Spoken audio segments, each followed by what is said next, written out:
एक अफसोसनाक खबर शामिल करते हैं मंडी बहाउद्दीन से। तहसील प्रेस क्लब मलकवाल के सहाफ़ी मोहम्मद अनार गोंदल वफात पा गए।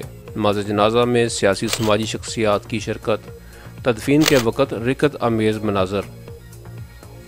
अनायतुल अंजम क्लेयर की रिपोर्ट के मुताबिक तहसील प्रेस क्लब मलकवाल के साबिक मेंबर मोहम्मद अनार गोंदल जुम्मा के रोज़ आर्ज़ाए क्लब के बायस इंतकाल कर गए।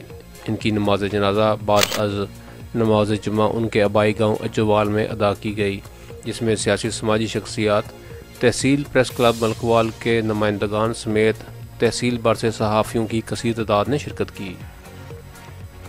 बाद इन्हें मकामी कब्रिस्तान में सुपुर्द हक कर दिया गया। तदफीन के वक़्त रिकत आमेज़ मनाजर देखे गए। वाज़ेह रहे कि मोहम्मद अनार गोंदल की रस्म कुल बरोज़ इतवार अज्जवाल में अदा की जाएगी।